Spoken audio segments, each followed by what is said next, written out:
Hi, Monday chat time. I've just been spraying a bit, sort of forgot to do those parts. And I want to get closer to gluing fuselages together. So I've just sprayed the clear on the other Phantom number 1, over that L-clad. And the idea of a Reno Phantom seems to be pretty good. Now this is the decals from that one Porsche that I showed you, the GT2. So while I have quite a number of racing type of decals, I also have these new ones. What do you reckon? STP might be not a bad idea. I'm not sure if I'll use the Jägermeister. This is maybe a little bit tacky, don't really like that. Numbers are always fine, that could work.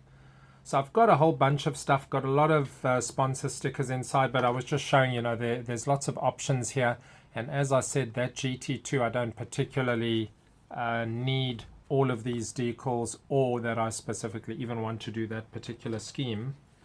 But these I do like, including those top ones. The STP is not bad.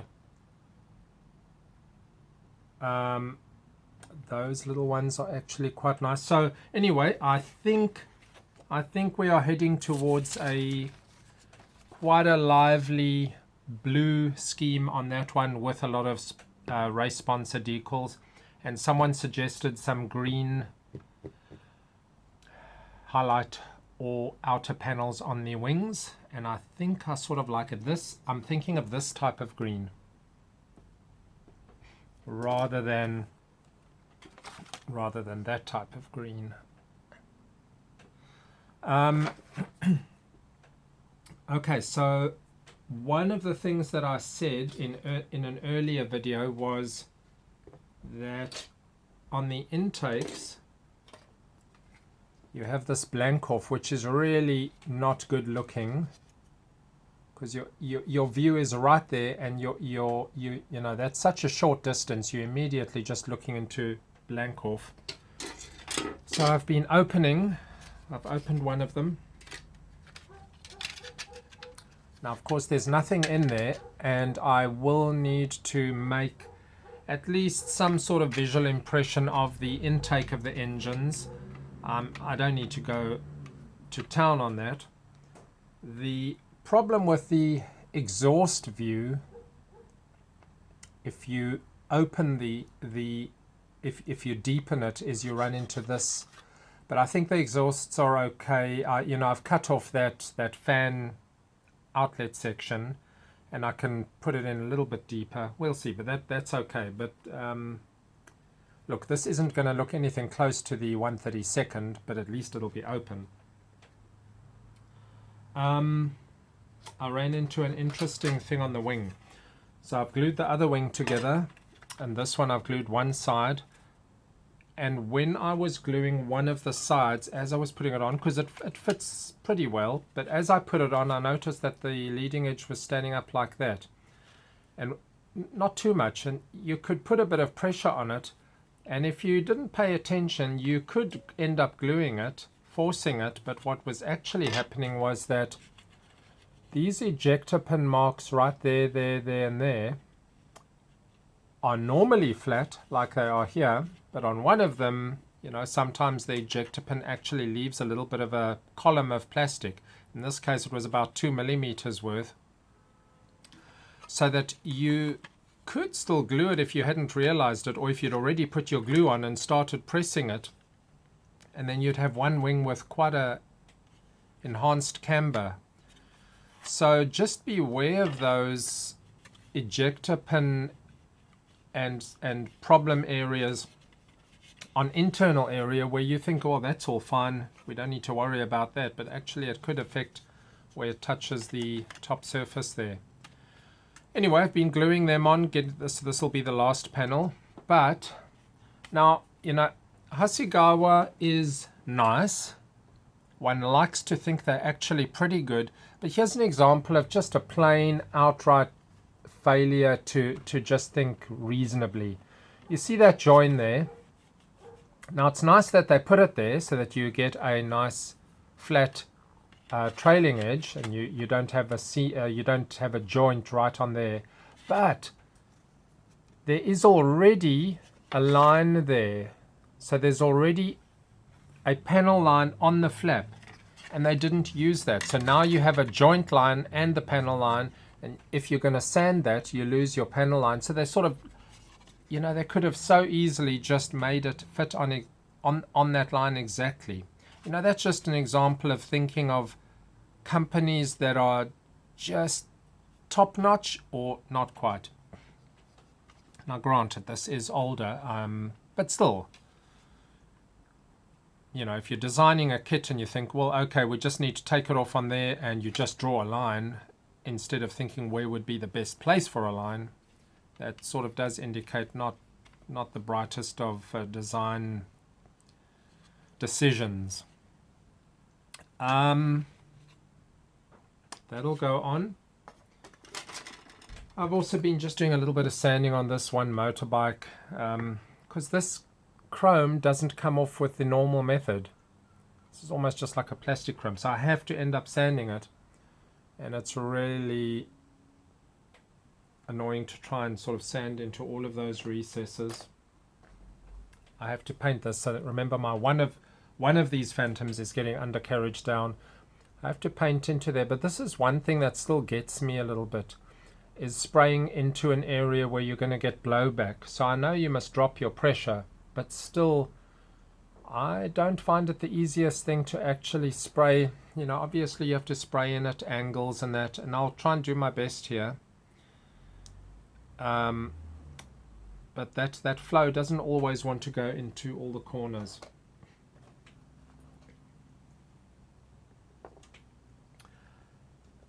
Two of my exhausts,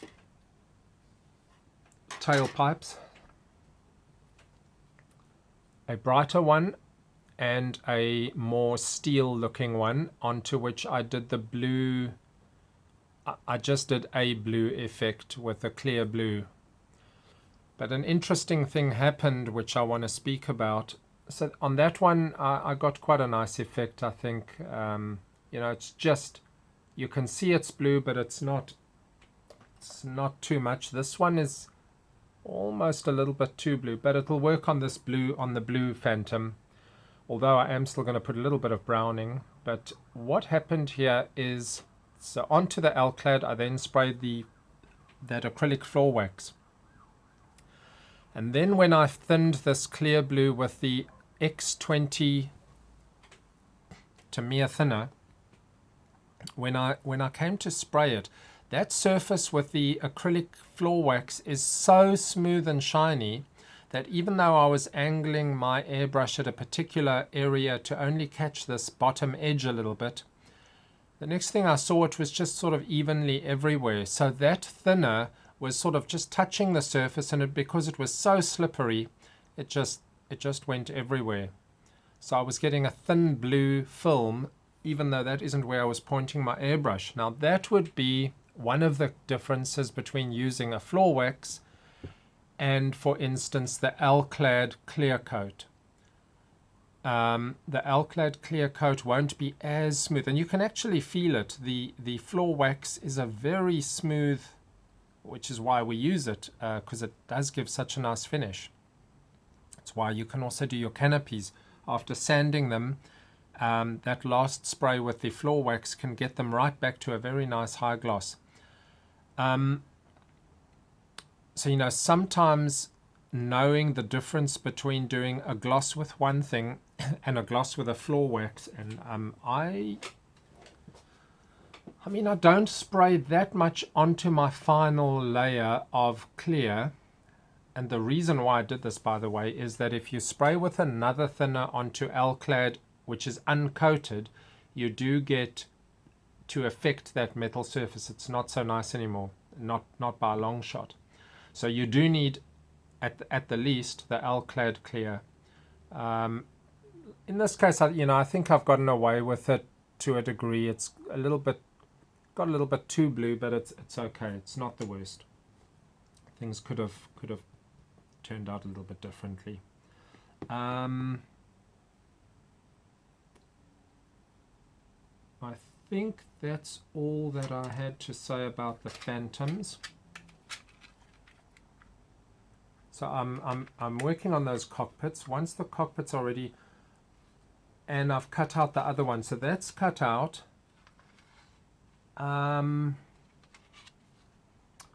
It does. I have got, you see that surface on the inside there? So while you don't actually look at it from the side, you look at it like that, you may actually just see something. I hadn't quite planned on that uneven surface there, and that's from me drilling through. We'll see what I do about that. But anyway, we are gradually getting close. And once again, I'm faced with these and those aerials, which I really don't like. I haven't taken them off yet, or I haven't on this one. I think on the other one I have. Yeah. See, to me that's quite a fine look. I honestly don't feel that I need all of those.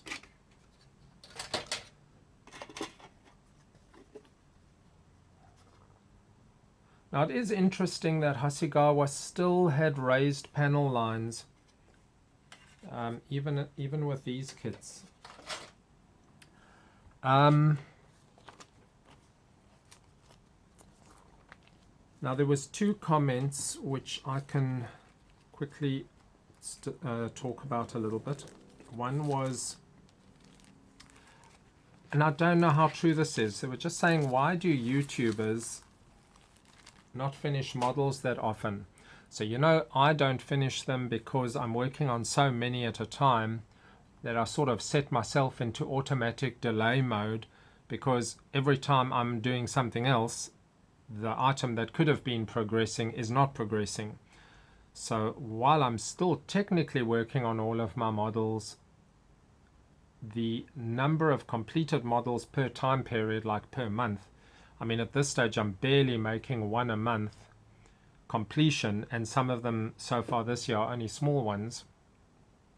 But is it actually true? I don't know, because I don't follow the builds closely, but is that actually true that many YouTubers don't finish their builds? Because I know there's a lot of channels that the guys just do very specific builds. That's all you'll see until they finish that.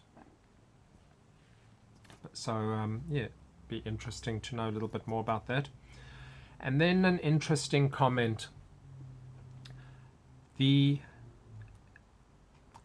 nature of the skill of plastic model companies from 60s, 70s, 80s. So we know, they started getting better in the 60s and 70s and 80s, not bad kits at all. But compared to today, so because they use CAD and CNC and whatever else, and I'm not very clued up on all of this, so some of you may have looked into it a lot more. Obviously they have tools that are way better today, but anyway, here's my couple of thoughts on this. The models which were made well in the 60s, 70s and 80s, that's, that without the modern tools that we have now, that the manufacturers have now, that's great that they could achieve some good models, some were not so good. But it's sort of aside the point in my eyes. That's, however good they were then, we need to look at how good they are now. So I will take, for instance, Trumpeter and AIX. Trumpeter and AIX probably have equivalent manufacturing process for the end, the die making or the mold making, and they've got very good quality parts. Their CAD design, I'm assuming, is pretty similar. However, they differ quite a lot on the research and translating the real aircraft into a very good set of CAD drawings to make a kit from. AIX is good, they could be better. So I do see, do modern manufacturers have less skill because they have better tools than long ago? I don't really think so. I think it's a different set of skills, and you can still use the better tools badly and make bad kits, as some do. So while AIX does a number of things well, I think there's two areas that they could improve on. I think they translate the model well into CAD. I think their translation of the CAD aircraft into the parts breakup is not always perfect. The mold making, in other words, how they allow the plastic to dry, to cool off and things like that. You know, I would sort of think that we got sink marks long ago, we're still getting sink marks. We got ejector pin marks long ago, we still get ejector pin marks. We get tree or sprue connection to bad areas of the parts, could improve upon that. And we still really have that today. So there's still a number of areas where they may be trying, but they're not getting it perfectly. Decals are obviously very nice now. Sometimes not all perfect, but in general a lot better than we were getting long ago. And then my thoughts about releasing variations of the same kit by pre-planning what you would put onto particular sprue, so that you could, and AIX is in the best position to be able to do this, I think. Not psychologically, from the mental view of their company is in very good standing with modelers. It's got a long history of being a loved company, if you know what I mean, as opposed to Trumpeter. Trumpeter sort of more has just the mentality of make kits to sell. That's my opinion, of course. AIX has more of an opinion of we'd like to do the best we can and have a really good relationship with modelers. So I think that they really could do a thing where they produce the simpler, lower part count kits, the higher part count kits by only adding one more sprue into the box, one or two more sprue, whatever the case was, whatever size model, so that you could keep and offer certain kit levels, a very nice collection of kit levels throughout the spectrum. I mean, on average, we have it really, really good now. We've got the best of kits and the best of aftermarket parts.